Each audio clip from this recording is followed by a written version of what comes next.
మోసకరమైనది, ఈ లోకంలో అన్నిటికంటే మోసకరమైనది హృదయం. ప్రియ సహోదరుడు, అంటే మానవుడి సొంత హృదయమే.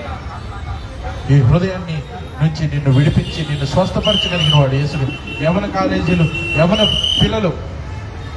పిల్లలు ఈ రోజున కాలేజీలకు వెళ్తారు, వాళ్ళు చదువుకుంటారు. అన్ని తల్లిదండ్రులకు అన్నీ చెప్పేది అబద్ధమని, తల్లిదండ్రులకు అబద్ధాలు చెప్తారు. తల్లిదండ్రులకి ఇదిగో ఫోనుల్లోనూ రహస్యమైన ఫ్రెండ్షిప్లతో బ్రతుకుతూ ఉంటారు, అసత్యంలో బ్రతుకుతూ ఉంటారు, మోసంలో బ్రతుకుతూ ఉంటారు.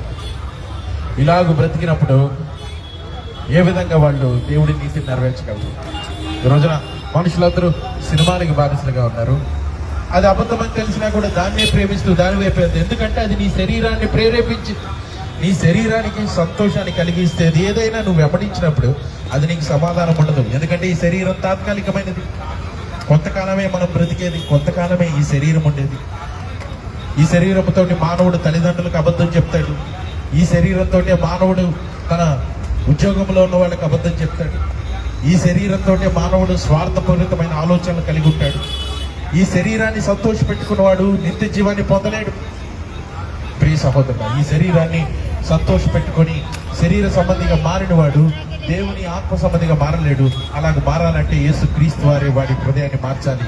ఆయనను నమ్ముకొని విశ్వసించిన వాడు రక్షణ పొందుతాడు. ఆ క్రీస్తు యేసునందు విశ్వసించిన వాడు రక్షణ పొందుతాడు. ప్రియ సహోదరుడా, రక్షణ ఉచితం. ఈ లోకంలో ఉచితమైనదంటూ ఏది లేదు. మానవుడికి ఉచితంగా